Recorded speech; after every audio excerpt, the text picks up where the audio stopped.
മനുഷ്യജീവിതത്തിൻ്റെ സമ്പൂർണമായ കഥയാണ് വ്യാസൻ ആവിഷ്കരിക്കുന്നത്. എന്ന് പറയുമ്പോൾ മനുഷ്യത്വത്തിൻ്റെ കഥയാണ്.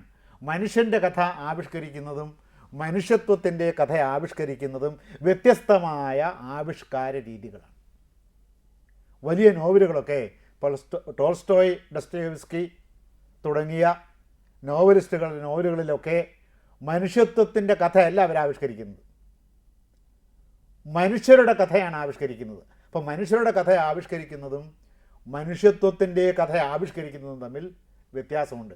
മനുഷ്യത്വത്തിൻ്റെ കഥ എന്ന് പറയുമ്പോൾ അതിന് അസാധാരണമായ ഒരു നിത്യതയുണ്ടായിരിക്കും, അതിന് അനന്വയമായ ഒരു സമഗ്രതയുണ്ടായിരിക്കും, അതിന് അതുല്യമായ ഒരു സർഗവൈഭവം ഉണ്ടായിരിക്കും. അത് മറ്റാർക്കും സാധാരണഗതിയിൽ പ്രാപ്യമല്ലാത്ത ഉന്നതമായ പ്രതിഭാശാലികളുടെ മാത്രം അസൂയാവഹമായ ഒരു വിഹാര രംഗമാണ് അത്തരം ആവിഷ്കാര രീതി. അങ്ങനെ നോക്കുമ്പോൾ ആ ആവിഷ്കാര രീതി വാൽമീകിയേക്കാൾ കൂടുതൽ വ്യാസനാണ് ലഭിച്ചിട്ടുള്ളത് എന്ന് മാത്രമല്ല, അക്കാര്യത്തിൽ വ്യാസനെ ജയിക്കാൻ ലോകത്തിൽ ഒരു സൃഷ്ടാവിനും ഇന്നേ വരെ കഴിഞ്ഞിട്ടില്ല. ഒന്നുകൂടി നാം കടത്തി പറഞ്ഞാൽ, വ്യാസനെ അക്കാര്യത്തിൽ അതിശയിക്കാൻ ലോകത്തിലെ ഒരു കവിക്കും ഇനിയും സാധ്യമാകും എന്ന് വിചാരിക്കാൻ യുക്തിപരമായ ന്യായങ്ങളൊന്നും കാണുന്നില്ല.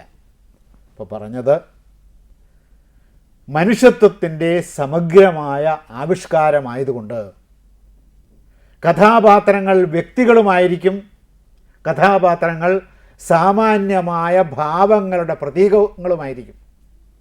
ഒരേ സമയത്ത് തന്നെ ഭീഷ്മർ വ്യക്തിയുമാണ്, അതേ സമയത്ത് തന്നെ ഭീഷ്മർ സാമാന്യമായ ചില നിത്യഭാവങ്ങളുടെ പ്രതീകവുമായിരിക്കും.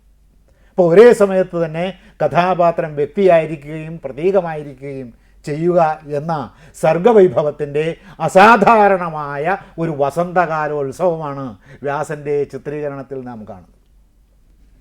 ഇത് മറ്റു കവികൾക്ക് അത്ര എളുപ്പത്തിൽ പ്രാപ്യമല്ല. ഇപ്പം ശാന്തനു മഹാഭാരത കഥയുടെ അസ്ഥിവാരത്തിൽ, ആ അസ്ഥിവാരത്തിന് തുടക്കം കുറിച്ചുകൊണ്ട് ബലിഷ്ഠമായി നിൽക്കുന്ന കഥാപാത്രമാണ് ശാന്തനു. ഈ ശാന്തനുവിന് ആദ്യത്തെ ഭാര്യയിൽ ഉണ്ടായ പുത്രനാണ്, അതായത് ഗംഗാദേവിയിൽ ഉണ്ടായ പുത്രനാണ് ഗംഗാദത്തൻ എന്നും കൂടി വിളിക്കുന്ന ദേവവ്രതനായ, പിന്നീട് അദ്ദേഹത്തിൻ്റെ പ്രതിജ്ഞയുടെ സവിശേഷത കൊണ്ട് ഭീഷ്മർ എന്ന് പേര് ലഭിച്ച അതികായൻ. ഈ ശാന്തനുവും എന്താണ്, ഒരേ സമയത്ത് തന്നെ ഒരു വ്യക്തിയുമാണ്, അതേ സമയത്ത് തന്നെ അദ്ദേഹം ഒരു സിംബലുമാണ്, പ്രതീകവുമാണ്. ഇങ്ങനെ വരുന്നത് വലിയ സൃഷ്ടികളിൽ മാത്രമേ നാം കാണൂ.